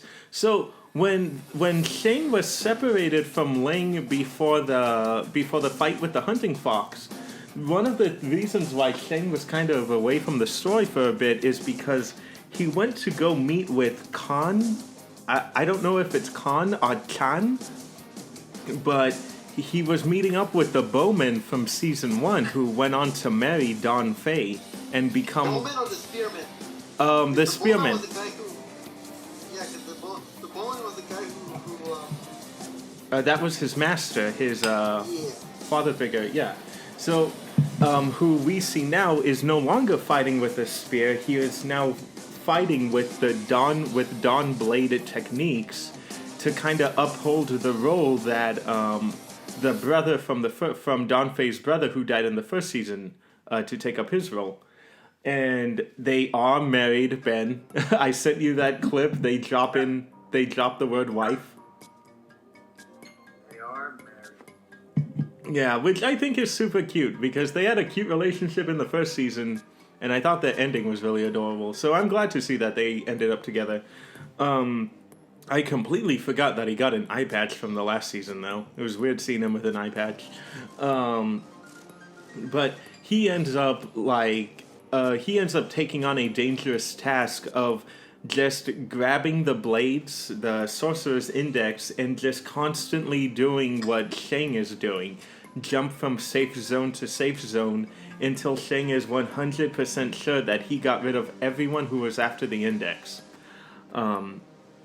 So the reason Edgeless Blade made me think of that is because that character is the one that gave him the title of the Edgeless Blade.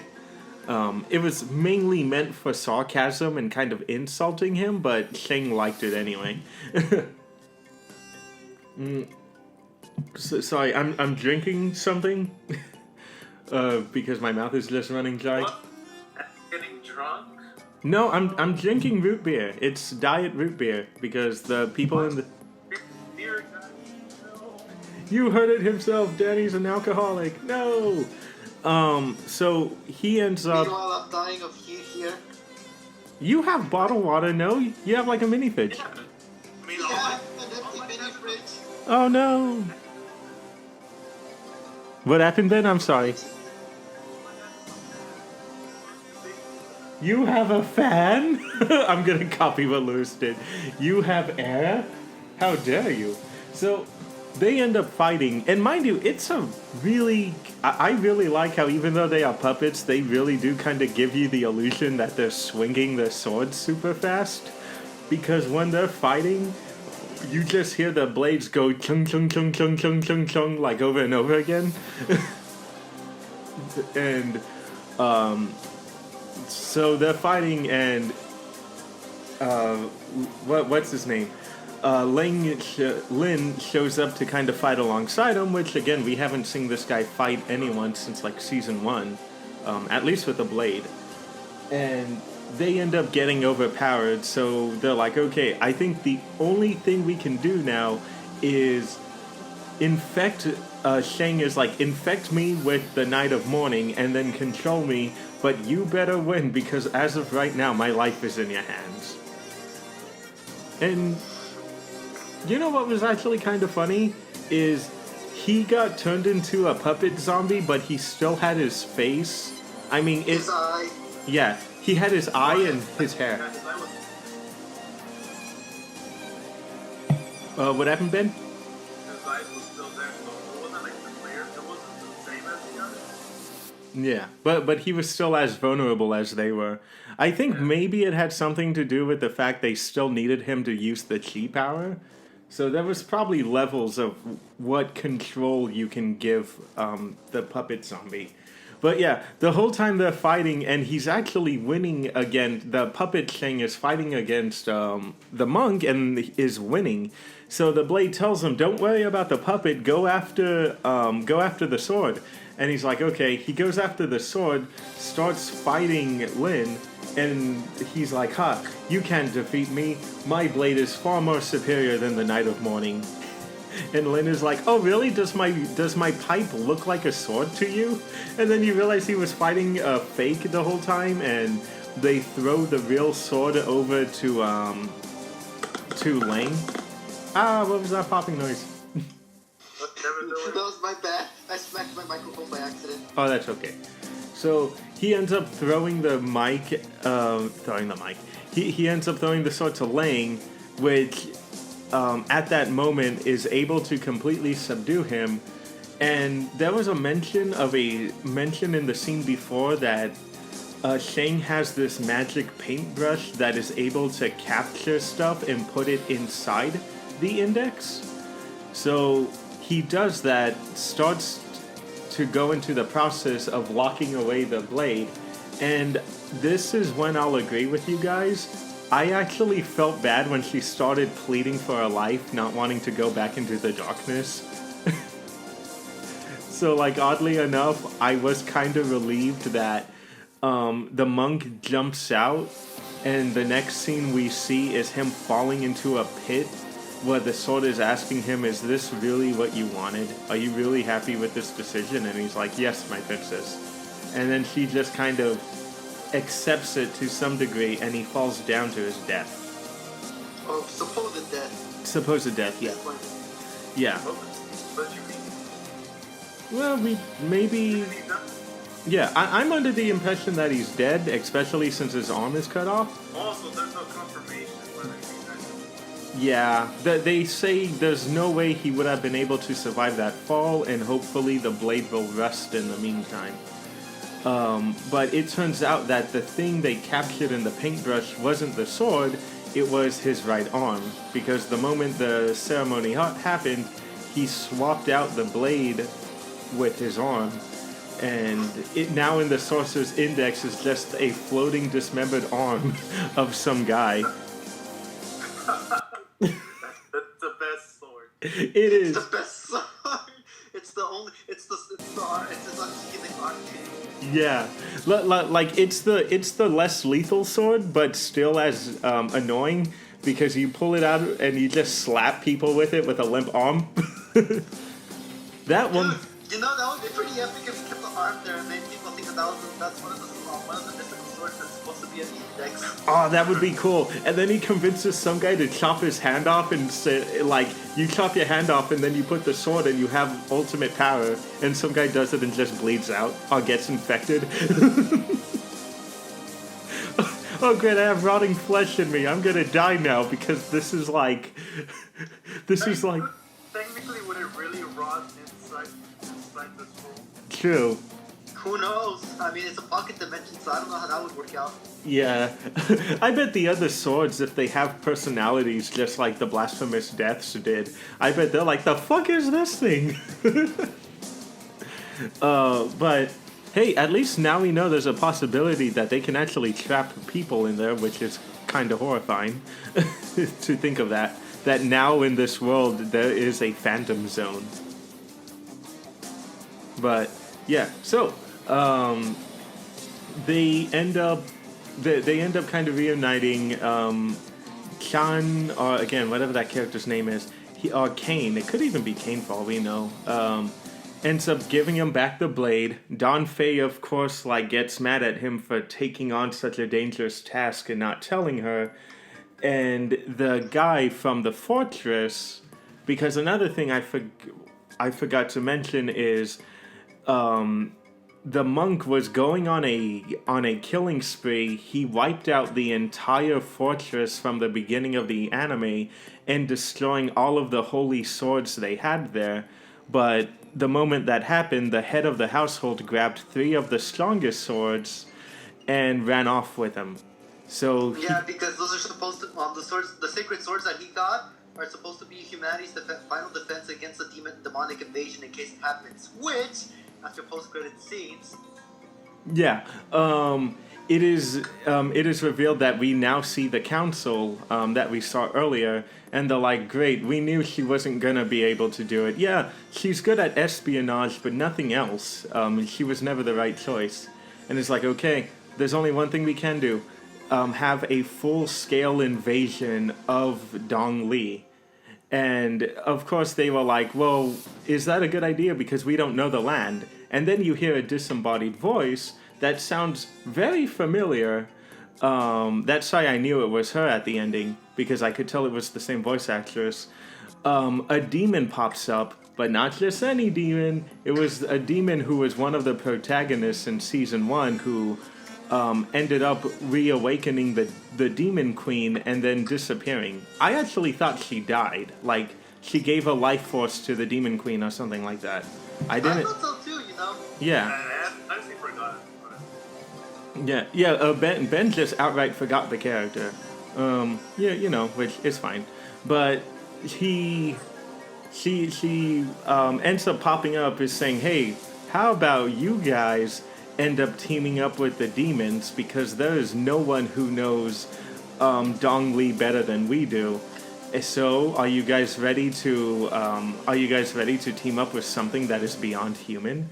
And then that's where it cuts off, right? Yeah. Yeah. And that, ladies and gentlemen, was Thunderbolt Fantasy 2 Sword Seekers. So, yeah. Featuring Louis Waifu, the 7 Blasphemous Sins.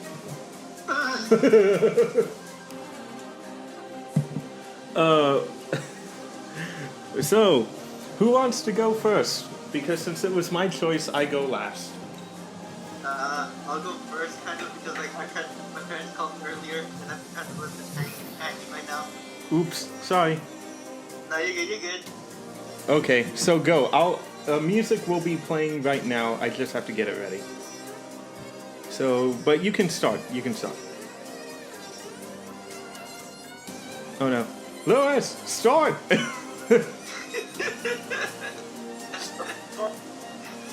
Stop showing me swirly-headed cuties. I can't handle it. It's too precious. Hey, I already seen this. But Daddy did it. I did. Because when I got back here last week to record the episode, It was already in there. So anyway, Ben, do you want to go then? If Lewis is showing us photos. I just showed a photo though. Okay. Doing the same thing. Alright, I'll go right now. Okay. So, second season of Thunderbolt Fantasy. For me, this was a series that, you know, I forgot a shit ton about, so I kind of had to rewatch a little bit of the first season. I'm not gonna lie. Oh, that explains why. Okay, that's cool. So I really had to go back to rewatch the first season to kind of remember where we kind of left off the last time we watched it. And watching the second season, I'm kind of glad I did, because there were or else I would have never understood the finals, the after credit scene in the last episode. But same thing like the first season. I feel like if anything with this season, there's more dialogue to go off of, whereas that first season had more action scenes. Yeah. That's what I was telling Ben. Sorry, I'll let you follow back in a bit. I found not necessarily boring, but I found that the first few episodes kind of took a while to get going to where the first season was already at. It wasn't until Yeah, so keep going. Sorry. And with the second season, and like you said, it's not that the dialogue was more boring, but I felt like the second season was more dialogue heavy as compared to the first season, where it's more choreographed fights and everything. Yeah, it was. One of the things that I liked about the whole the thing that they're using puppets is that it really, I don't know why, but it has like this kind of allure for me when you see puppets like doing all this choreographed fighting scenes and everything as well. Yeah, sorry, I'm trying to lower it. Isn't there like some parts where it's like stop motion stuff? Yeah. Oh yeah. Yeah, so unlike the Dark Crystal, how it would work is the Dark Crystal, the puppets were puppets when they had to walk around, do some light running, or jump on certain things that were triggered. But it did get very CG heavy with a lot of scenes involving full CG models. And the cool thing about Thunderbolt Fantasy is there's none of that. It's everything the puppets do, it's them on rigs or stop motion, and the only time there's integrated CG is when they're giving off aura or even just to add just some like small special effects to the scene as well. Yeah, but you know what was cool is when they would use chi, you could even tell that that chi energy is just a light bulb in their hand, because that was natural light. And I thought, okay, that's really cool that you guys are doing that. But I'm sorry, what? Keep going, Lewis. I'm burning here. Okay, I'm sorry, keep going. Oh no! I'm talking about my bed right now. I can't find a comfortable spot. Oh, okay. Okay, so one of the other things, like, I actually did not know that was a light bulb in their hand. I thought it was special effects. Yeah. I didn't know that either. Well, you can kind of see, due to how natural the light was bouncing off their skin, when Shane did his chi technique, that was CG special effects. But there's a part where Shane is either doing it to himself or another character is bouncing chi energy on him, and you could tell it's a light bulb. Because before I let you continue, sorry, in Peely, there is a character where they built in lights in its head, so when his eyes would glow, it would just be like his eyes lighting up like an action figure. Like they are starting to work with like lighting and integrating it with puppets to kind of, maybe cut down the cost of CG. And it works most of the time. So anyway, keep going, Lewis. I'm sorry. No, yeah, and then again as well. You cut out. Lewis, you cut out. Sorry. No. Oh shit. Ooh, it's good. Yeah. It's not cutting off in my end. Oh, hold on, give me one. Oh no. And we do it. And we got Lewis. Oh, okay. Hello. All right. Hear me now? Yes. Continue, Lewis. Yeah, and like I was saying earlier, I agree with you about the choreographed stall fights. That the advantage with that there is that you don't get an animation drop, a quality drop with the animation just because of how much more complex movement is involved as well. Mm-hmm. Yeah. And then, other than that, for me, my final thoughts as well, Smexy sword makes for Smexy waifu, so I agree with that there. I actually kind of hope they released a ninjoid of that character, so at least you have an excuse to own the sword. Droid of the sword? No, a ninjoid of the monk. So in that case, he will come with the 7 blasphemous deaths. You get what I'm saying? Uh-oh. Uh-oh, I cut out again. Guys! Lewis, keep going before anything else goes wrong. Shit. God, we were doing so good. We were doing so good. I didn't hear that part. What happened? Lewis! I'm here now. Okay, keep going, because it's starting to mess up. Okay, but other than that, best waifu was the sword for me. Really enjoyed this season as well with more, and I can't wait to see what's gonna happen in season 3. Go! Yeah. Ben, go! Alright. So, my favorite. You son of a bitch. Alright, so yeah. Thunderbolt Fantasy Season 2. I mean, compared to the first season, I kind of prefer this season more towards the first season. I don't know, maybe it's because I kind of forgot most of the parts that happened in season 1 and some moments, but not too much. But aside from that, like I really love the story progression, the characters, the introduction of like the new characters, especially the Prince of Cruelty, which is wife better than sword, I think.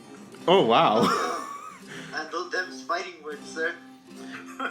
Good thing you put up that photo of the mom from that isekai anime. That's a very appropriate reaction. Yeah, sending me just wants to send me to the gulag. No sekai. No sekai. No, Sekai. So keep going? But yeah, like I really enjoy like some of like the twists involved, and especially like not gonna lie, like even though like the enigmatic gal had some like minor moment, like had some like less screen time compared to the first season. Yeah. Like he's still a really good character regardless. Mm-hmm. They used him a lot sparingly this season, but every moment he was on there, it was great. You got cut off. Oh, I said he was used a lot sparingly, but when he was on here, it was great. You got cut off the same time. Oh, wow, okay. When he was on there, it was great. There you go. There we go. So, yeah, anything else? Yeah, I really love the show. I'm honestly gonna start watching the movie when I get some time, because I really want to know like the more detail to Lang's more detail on Lang's abilities, and yeah, I really enjoyed it regardless. Okay, awesome. So, unlike this episode, this show is a technical marvel. It is amazing that we are, we kind of shed on like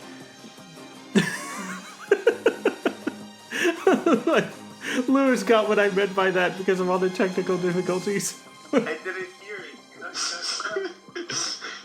Oh, I Damn it, Daddy. said, unlike this show, unlike our show, Thunderbolt Fantasy is a technical marvel. It is absolutely amazing, like how, we shit on like other countries because they don't have the CG quality that we do. I think the one who's kind of slowly getting up there is China, though. China has some beautiful movies when they put the money into it. But the fact that this is like a Taiwanese company, and mind you, we don't get a lot of stuff from Taiwan. It's Taiwan. But it was China. No, it's Taiwanese. That's where the company was from, and that's where Peely originated from. It is amazing how not only do the puppets like look beautiful. I mean, they. If you guys forgot, these puppets were actually co-designed by Good Smile. Which is why they look so good and, very, very pretty to look at. But, I love Dark Crystal Age of Resistance, but there were moments where there was a lot of CG reliance even on the puppets. So the fact that this show is still continuing to be like, okay, we're going to be using the fights by a combination of moving the puppets around, flexing arms off screen, and using a lot of stop motion to get the more complicated movements out. It is beautiful, like watching some of the fights this season, and even now that they're working with like at least double the amount of puppets that they had last season, finally being able to have fights that involve entire armies coming after the characters, or vice versa, and even going as far to kind of just like proving, because I hate that people suddenly hate him now, proving that Geno Debuchy is actually a really good writer. Like, there's nothing in the show that I particularly find tropey. Every time something happens, I never see it come. And it's really, like, I never once thought that the monk was going to become a yandere and become a bigger threat than the sword, to the point where the sword was scared of him. I never thought that the hunting fox was going to be a dirty cop. Who was just as bad as the enigmatic Gale. I honestly cannot wait for season 3. I really hope if it doesn't come out this year, I at least hope it comes out first thing in 2021. Because I cannot get enough of this world, and I will never, and I mean I will never stop telling other anime fans to watch this show, because arguably this is one of the best shows to come out. Yeah, this is one of the best shows on Crunchyroll right now. I will put it out there right now. It is one of the best shows. One of, not the best, but one of the best shows on Crunchyroll.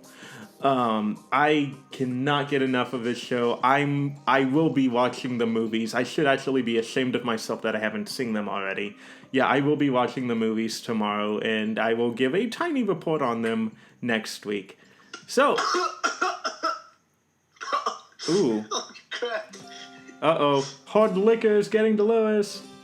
That was so sad. I choked on my saliva. God damn it. Okay.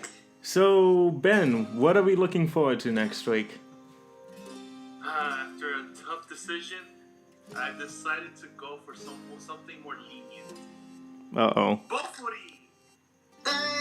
What? I'm down. Wait, what? Bofuri. Bofuri? What's that? It's the shield, the anime with the shield girl. Yeah, the shield girl. Oh, it's new. Go ahead. I don't know if you're sending me a meme or the poster, but can you go ahead and spell the name in chat? Huh? Can you go ahead and spell the name in chat? Oh, hold on. Okay. So anyway, guys, that was our show. Tune in next week for Bofuri. Oh, thank you, guys. I have no idea what the show is. I am hoping it is something good. and it usually is. Oh, also, I'll let you guys know something. Maybe I'll give a tiny report of it next week, too. I will be finishing Interspecies Reviewers. I'm not going to leave it undone. We're losing you. Oh, I will be finishing... Losing you, Danny. I will be finishing Interspecies Reviewers. Hey. Yeah. So tune in next week. I'll probably give another smaller review on that one too. But yeah, I don't want to leave that undone. Okay, guys, that was the show. Thank you for putting up with all the technical difficulties. This show, I think, went on way longer than it should have. So anyway, once again, thank you guys. I love doing this show with you. And huh? Oh, it's been hours. It's been 3 hours, right? Yeah. Yeah. So, again, thank you guys. I wouldn't be able to do this show without you. So, once again, I'm Danny. Guys. Oh no, I lost you. Go ahead, say something, I go last. Oh, you do go last? Okay, I forgot. Yeah. This is my movie. Yeah, so I need to get into the habit of calling you that. Okay, so, Ben. What? He said this is made Rui. Your turn. Oh, I didn't hear that. He was silent. Oh, yeah. No, he said this is made Rui. Alright, I'm Big Ben. Alright, so anyway, guys, I will see you guys next week, and I will talk to you guys. I will probably randomly text you guys throughout the week again. Alright, see you guys. Bye. Bye. Bye. April. Alright, have a good night, guys.